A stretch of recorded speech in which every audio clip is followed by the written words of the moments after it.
naman yung 1.7 billion. Ay yung 2 plus billion. One time lang naman yon. Patawarin na lang natin siguro. Maganda siguro, ganun na lang. Ano?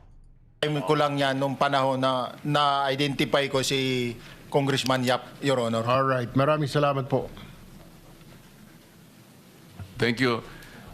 Yung paghalimbawa mo, kaya mo ginawa, dahil yun ang pinakamalaki. Yes, Your Honor. Pero pangkaraniwan, dahil 3 times a week, mga ilan sa tingin mo yung karaniwang na i-deliver? Ilang maleta?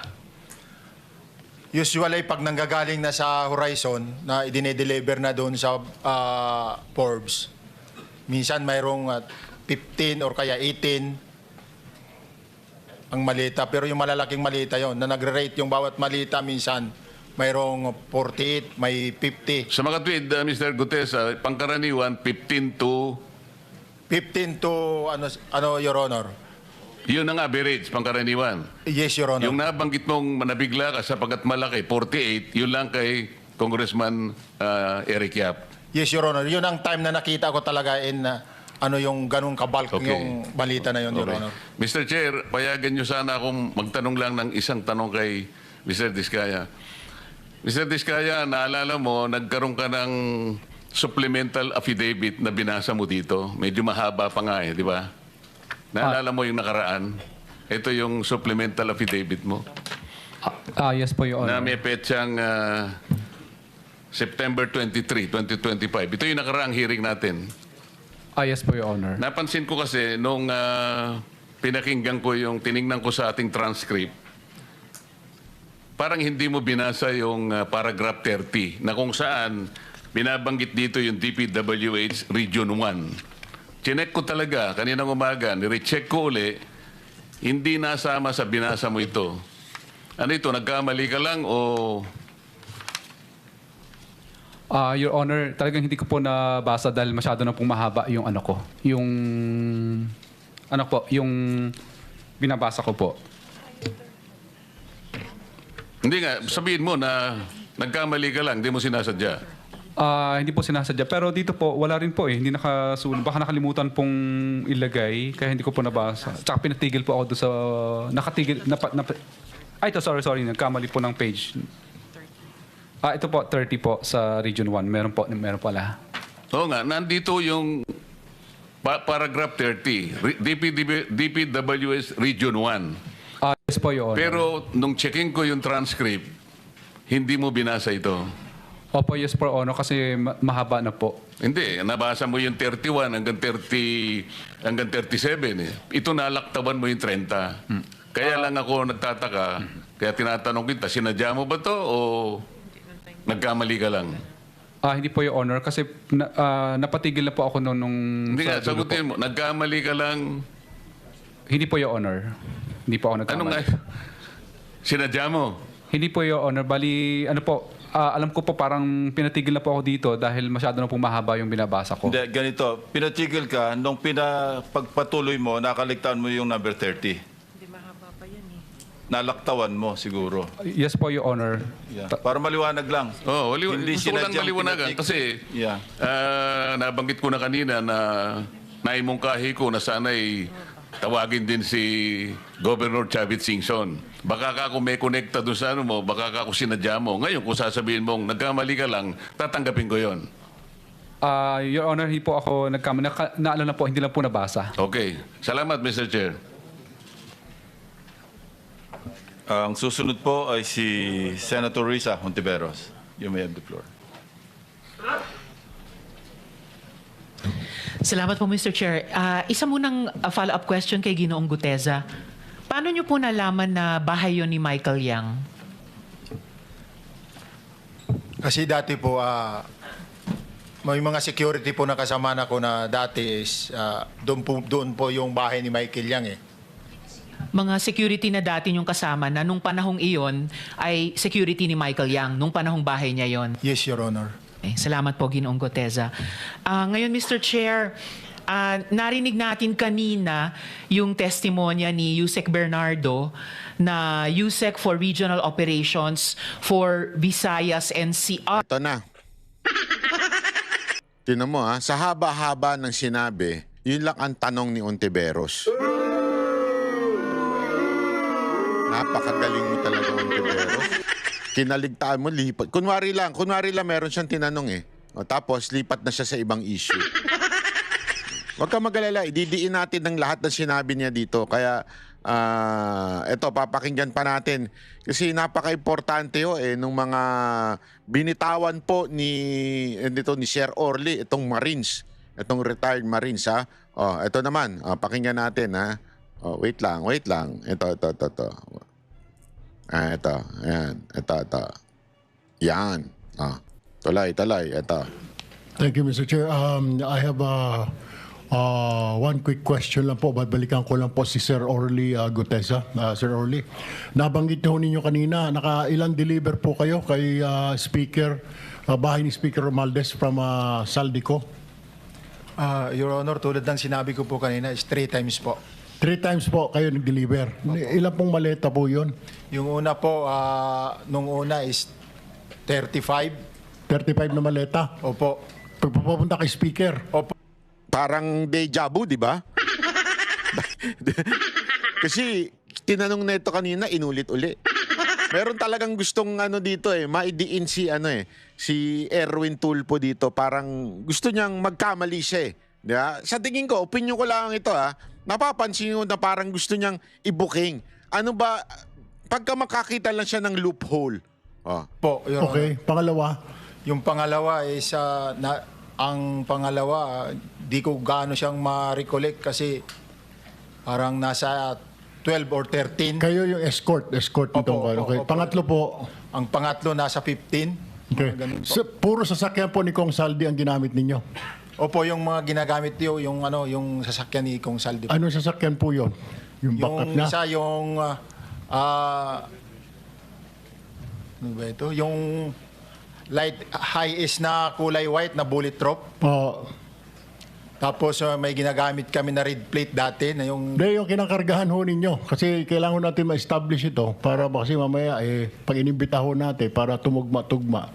Opo, yun po yung mga ginagamit. Tapos yung GMC yata yun or Suburban na malalaki. Yung 37 po, nagkasya po doon sa Light Ace at saka Suburban. 37 na Bali 3 sasakyan po yun, Your Honor. 3 sasakyan po, Opo. nagkasya doon. Nagkasya po. Lahat, okay. Opo. So, ilang buwan po yun? Kung matatandaan nyo, 3 times a week, ilang buwan po? 7? Yung 3 deliver ko po is sa period lang po siya ng December po siya eh. Sa December, 3 beses ka nag-deliver sa bahay ni... Hindi lang po kasi pag hindi na po ako duty sa basura, may mga ibang tropa kami na nakadetail, sila rin na nagde-deliver. Oh, okay. Wala ko kayong idea kung magkano lahat yon. Wala po kayong idea.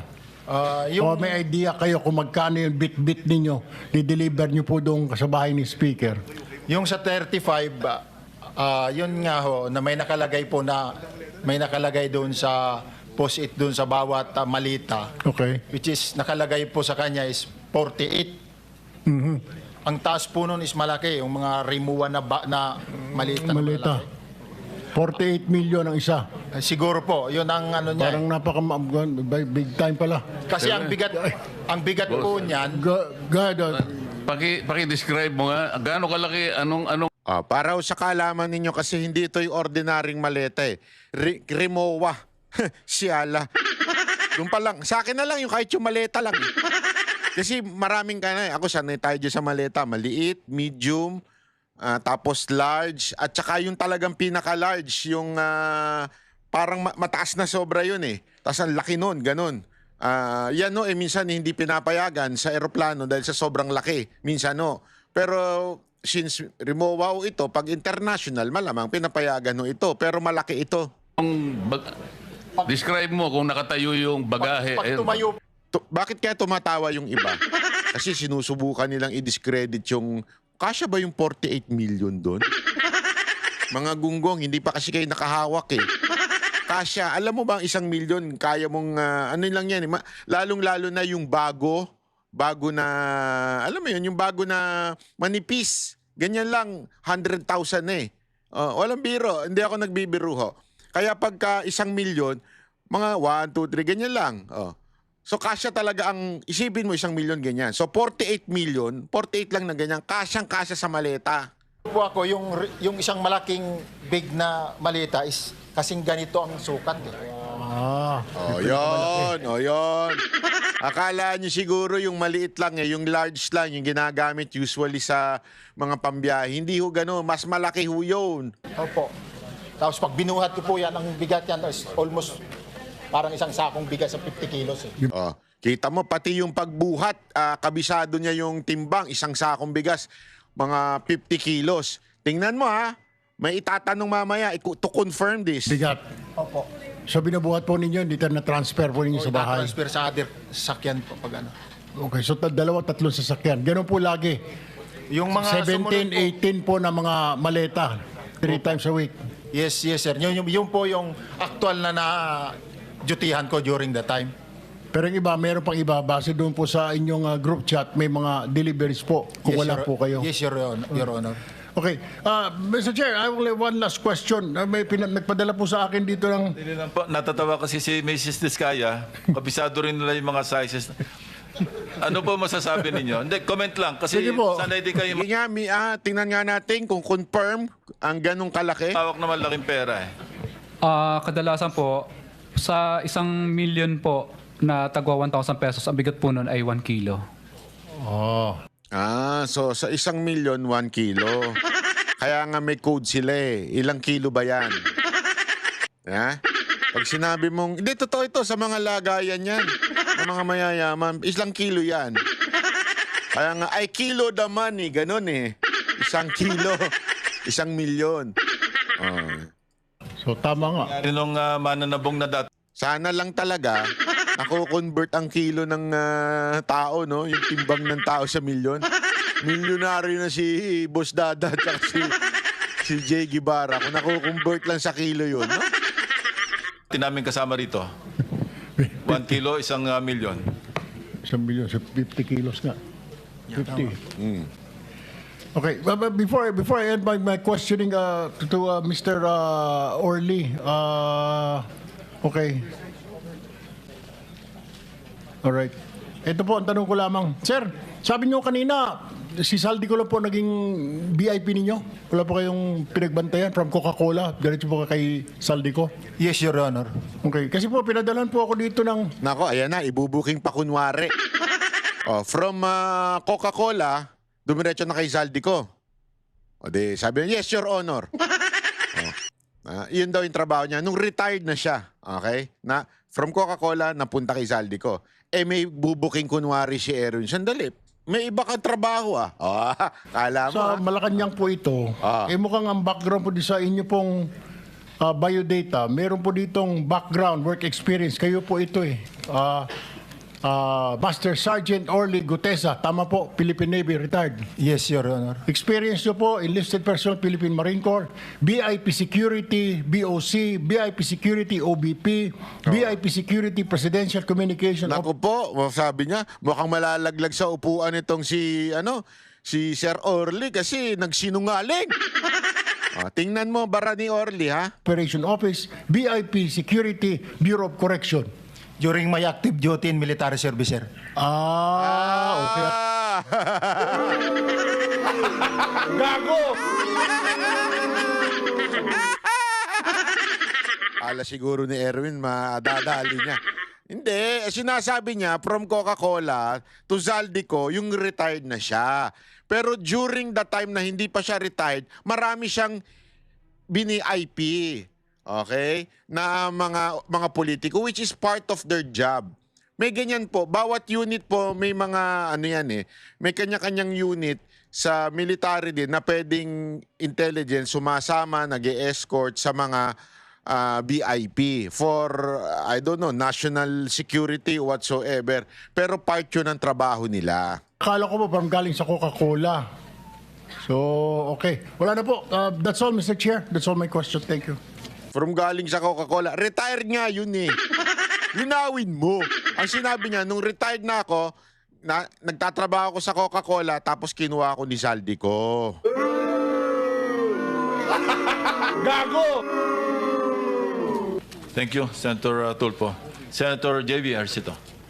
Mr. Chair, consider that si Congressman Tiangco requested that meron pa siyang prior commitment. Grabe talaga itong mga senator na ito, no? Ang dami ng revelasyon.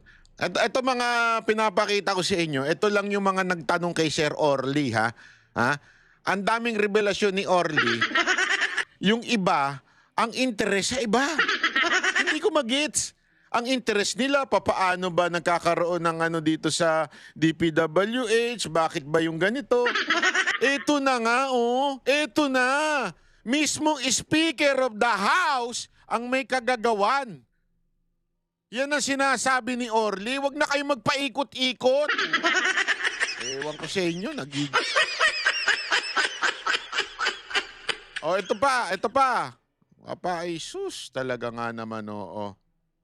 Kaya nakakarindi. Ang tagal-tagal ng oras dito kay... Ito. Ang tagal ng oras nila dito kay ano. Yan. Kay Dolphy. Ay, Dolphy. Sorry. Medyo hawig po kasi siya ni Dolphy. Sumalangit nawa. Oo. Ang tagal lagi doon.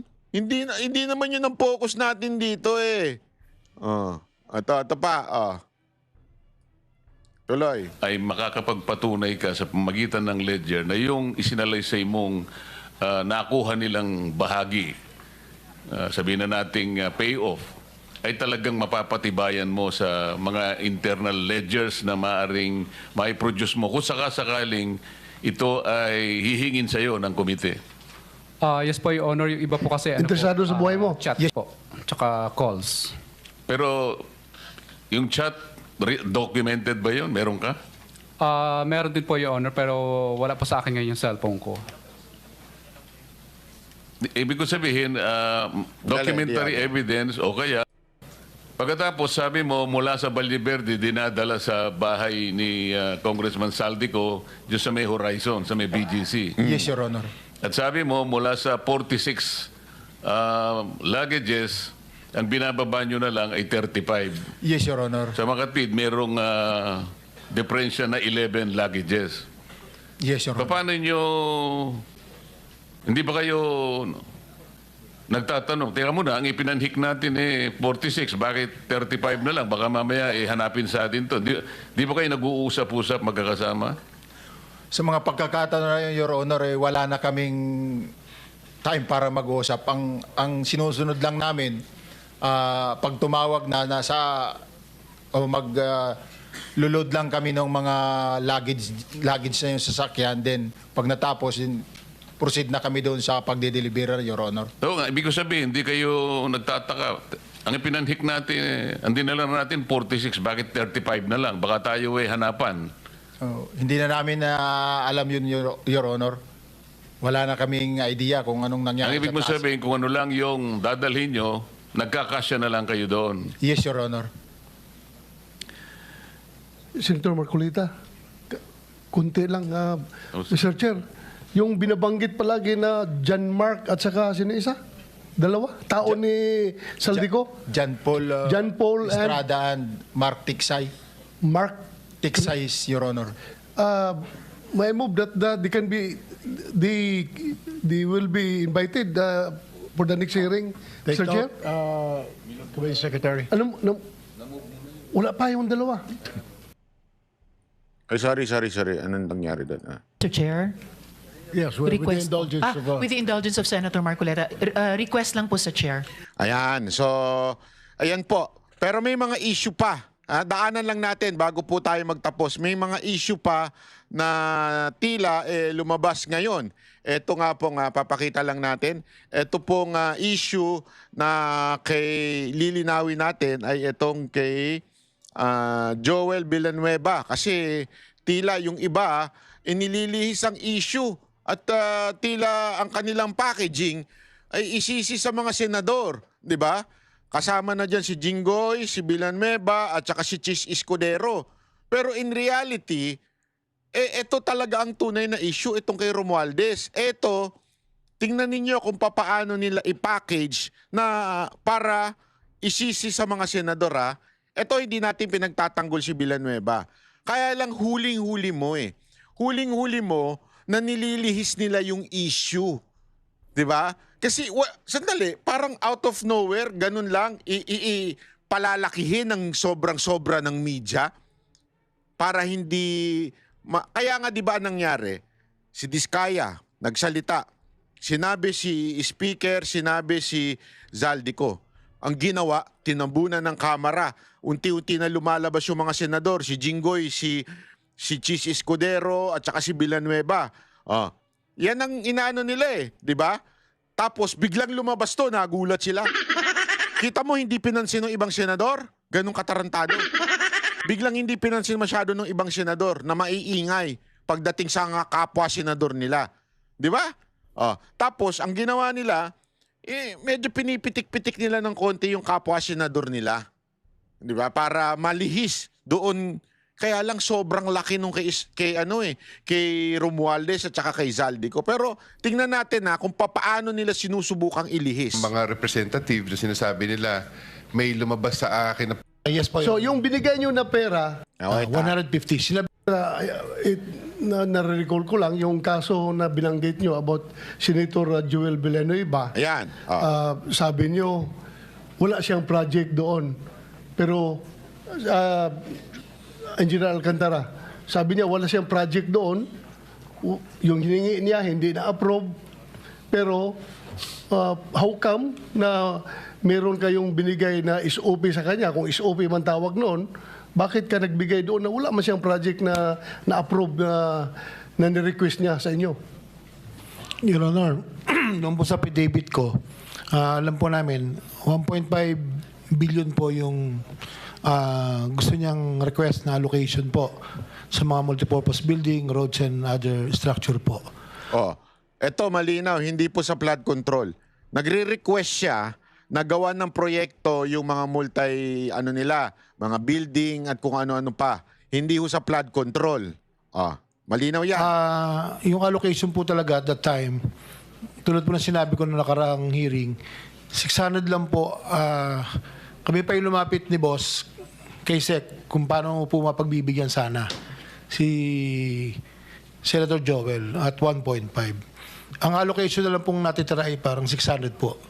So, nag-isip po kami ng paraan na paano po maimamatch in terms of proponent yung 1.5B maging ang initial computation po namin ay 150. So, nag-submit po ako ng Tandaan nyo ito sinasabi niyang proponent ay inassume lang nila na humihingi ng 150 million or something. Okay? Pero wala naman sinasabing ganun si Villanueva. Okay? Kaya nag-isip sila kung anong pwede nilang gawin kasi hindi nga kakayanin yung 1.5 billion. So nag-isip sila kung magkano ang ilalagay na project.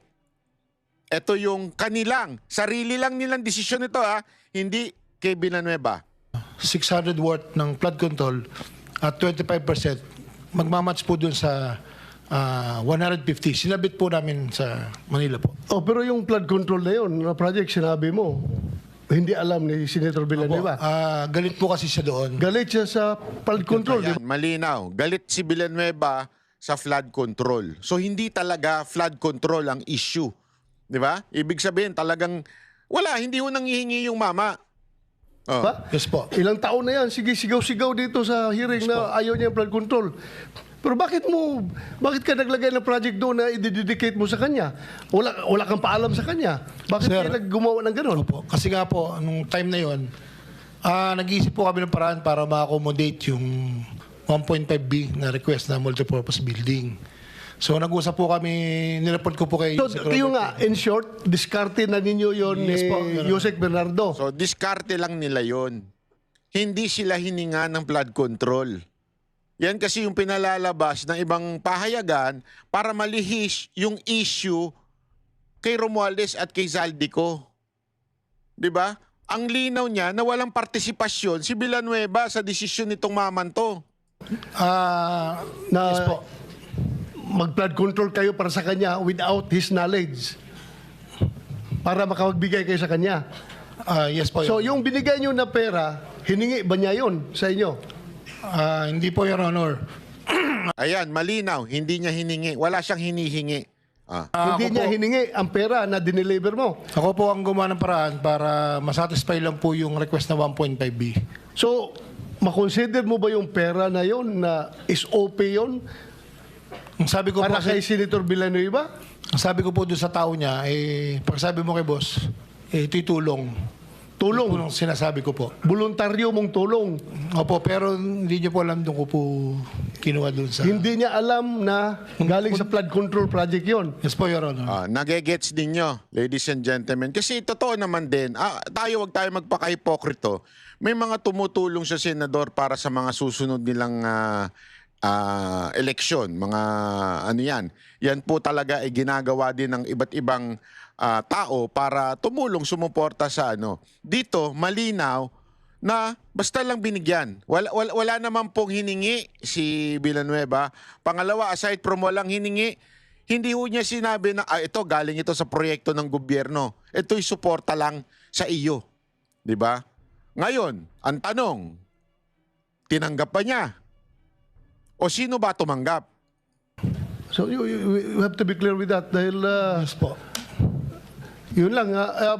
Yes, Mr. Chair, may I Yusek po? Bernardo. Hindi ko po maalala yung binabanggit niya na naririnig ko lang po nagkakaproblema kay Senator Joel Villanueva dun sa Baykam po kasi minsan na nakakausap lang namin siya at parang humingi po kami ng tulong sa kanya pagka po sa Baykam po kasi sa budget hearing po kasi ay medyo talagang si Senator Joel so kami po nagsabi ko sa kanya kung paano makatutulungan si Senator Joel. So hindi ko po maalala kung paano pong na sinasabi niya na nagbigay ng 600 million na pondo kasi yung pong pondo na yon parang siya naman po ang nag-implement. Siya rin po ang kausap kung kausap po niya si Senator Joel, hindi ko na po masundan. So naglilinis ho ng kamay si ito. Wala siyang kinalaman doon sa desisyon nito ni Alcantara. Yun, Mr. Chair. Nabanggit lang po niya yung problemang ganon, pero hindi po ako aware na gaano dun sa sinasabi niyang flood control. Hindi po. Kaya nga, gusto ko sabihin sa inyo, kung sabihin nyo involved si Senator Villanueva sa flood control, right here, right now, mag-resign ako sa pagkasenador. Kung sabihin mo na humingi siya sa inyo na flood control, dahil ilang taon ko nang naririnig yan na sinasabi niya na ayaw niya na flood control, galit na galit siya dahil ang Bulacan nababahan ng flood control. Pero kung sabihin mo na naghumingi na flood control sa inyo, I am sure hindi yan nangyari. No, Your Honor. Ha? Sabi ko nga po, hindi po. Ako po yung nagawa po Pero kung sinabi mo sana na sa bata niya na itong pera na ito para kay Joel Villanueva, Senator Joel Villanueva, tulong ko sa kanya, galing ito sa flood control, sigurado ako hindi tatanggapin yun, magwawala yun. I agree, Your Honor. Kaya hindi ko po sinabi. Kita nyo? Pambihira, no? So, yung imahe ni Villanueva na mantakin mo na nadungisan nang wala naman pala siyang kinalaman. Anak ka ng puta. Shit. Gago! Hindi ba, wala ho siyang kinalaman, gumawa lang to ng sarili, tapos hindi niya pa, hindi humingi at hindi nga niya masabi kung natanggap ba ni Villanueva. Di ba? Binigay lang niya sa tao na kung saan sinasabi tao daw ni Villanueva. Kasi alam mo, maraming ganyan. Honestly, maraming ganyan sa Senado, yung gagamitin lang yung pangalan without knowing na ito ba talaga yung tao nitong certain. Di ba naalala nyo yung Beng? Nagkiklaim siya na empleyado daw siya ni Jinggoy. Tapos eventually sinabi ng Senate na hindi naman pala siya empleyado ni Jinggoy kung hindi empleyado ng Blue Ribbon. Pero that person is allegedly claiming to be, empleyado siya ni Jinggoy para lang daw makakuha or something. Hindi natin kasi alam, maraming demonyo sa mundo na ito. Yung gagamitin yung pangalan ni ganito para lang makakuha, makahingi ng pera or something. I'm not saying na ganun si Beng, ha? Ang sinasabi lang natin, maraming ganyan tao na ginagamit yung mga senador, ginagamit yung mga kasi nung panahon ni Pangulong Duterte, ganyan din ang daming gumagamit. Sa mga tao ni Duterte, sasabihin, utos ni Duterte, utos ni ganito. Pero in reality, wala po. Malinaw po kasi yan. Unless, katulad nung isa na si Orly, sa bahay mismo diniliber. Ang laki ng difference. Dito claiming lang. Yung isa, sa bahay mismo idiniliver. Hindi ka makakatanggi doon. Alam ang kumpletong bahay mo. Di ba? Oh, ito pa kasi importante. Milyon-milyong piso raw ang Ito, importante rin ho ito, yung kay Cheese Escudero naman din. Oh, isa pang, naku po, talaga nga naman. milyon-milyong piso raw ang Sandali. Sorry. Ito. milyon-milyong piso raw ang personal na dinadala ni Bernardo sa opisina ng mga dawit at kung saan-saan pa. Narito ang Express Report ni Mean Los Baños. Sa pagpapatuloy ng pagdinig ng Senado sa mga anomalya sa flood control projects, inamin ni dating DPWH Undersecretary Roberto Bernardo na hindi siya naging tapat sa pagtupad ng tungkulin sa pamahalaan. Ako po ay umaamin sa aking maling nagawa. Puno ng pagsisisi na ako po ay humihingi ng kapatawaran sa Diyos, sa ating bansa at mga kababayan. Gayon din sa aking pamilya, mga kaibigan at sa lahat ng aking binigo. Sa kanyang affidavit, idinawit ni Bernardo si Ako Bicol Representative Zaldico na dati ring House Appropriations Committee Chairman. Inulit niya ang naunang kwento ni dating DPWH official Henry Alcantara na 25% daw ang komisyon ni Ko sa mga proyektong ipinapababa niya. Ang 20% naman ay paghahatian daw nila Alcantara at Bernardo. Sunod niyang binanggit ang dating Senate President na si Cheese Escudero. Kinausap umano siya ng kaibigan at campaign contributor ni Senator Escudero na si Maynard Ngu.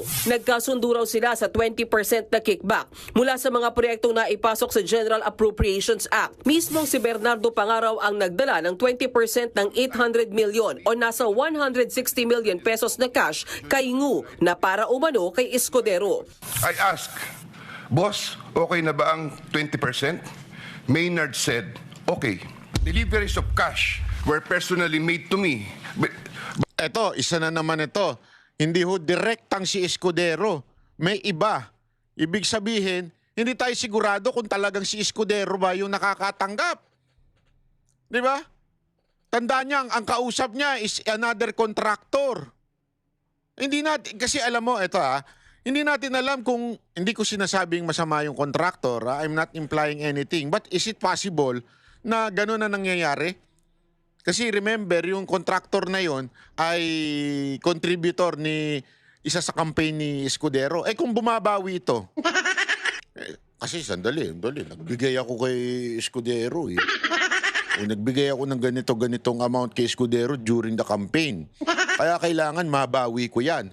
So ginamit niya ngayon yung pangalan ni Escudero para mangingi dito sa USEC na ito ng DPWH. Tingnan natin, tuloy. By me, to Maynard Ngu at his office in Manila. Kinumpirma rin ni Bernardo na hiniling ni COA Commissioner Mario Lipana na ma-refer siya sa mga opisyal ng DPWH Bulacan. Pero hindi niya raw alam kung nakakuha siya ng proyekto doon. Damay rin si DepEd Undersecretary Give Olivar na dating tauhan daw ni ex-Senator Bong Revilla. Humingi rin daw siya ng listahan ng proyekto at aabot sa 2.85 billion pesos ang nasumite ni na Bernardo. 15% naman daw ang kickback ni Olivar. In his words, Boss, 15 yan. Engineer Alcantara from time to time would collect and deliver the agreed 15% commitment to me, which I delivered or cost to be delivered to Yusek Olivar in Magallanes, Makati, and other places. Si Revilla, personal daw na nakausap ni Bernardo noong 2024. 25% naman daw ng komisyon ang napagkasunduan nila ni Revilla. Engineer Alcantara collected the 25% commitment, or about 125 million, which was turned over to me and then delivered to Senator Revilla in his house in Cavite. 15% naman daw ang hinihinging commitment ng staff ni Senator Nancy Binay nang tawagan umano si Bernardo. Sometime in the year 2024, Carlin Villa, a staff of trusted confidant of Senator Binay, called me and asked for a commitment for about 37 million, which was turned over to me and which I then delivered to Senator Binay. Kasunod ng mga pasabog na ito, nag-a-apply na raw para sa Witness Protection Program si Bernardo ayon sa Department of Justice. Isinama siya sa tanggapan ng DOJ at ito pa, ibabalik isang ngayong news tungkol hapon. dyan. Para lang Mariing tinanggi ni Senator Chisa Escudero at Makati Mayor Nancy Binay ang mga ibinatong aligasyon laban sa kanila. Sa isang pahayag, ginit ni Escudero na tila may plano para atakihin ang Senado at sirain ang institusyon. Marahil ginagamit daw ito para ilihis ang atensyon ng publiko mula sa mga tunay na may sala. Kaya nga ako ito rin ang paniniwala ko tingin ko talagang ililihis kay Escudero yung issue para hindi tamaan si Romualdez. Tingnan ninyo, ang focus ng media lagi na lang Escudero, Escudero, Escudero. Sa tingin ko lang yan ang magiging focus ng media ngayon. Instead na si Romualdez na kung saan talagang obvious na tsaka si Zaldico, ang hahabulin nila si Escudero. Tingnan ninyo. Ganyan kawalang niya hindi na, sabi ko nga sa inyo, di ba? Bakit? Sino ho ba may-ari at may shares, may stocks sa media? Si Escudero po ba?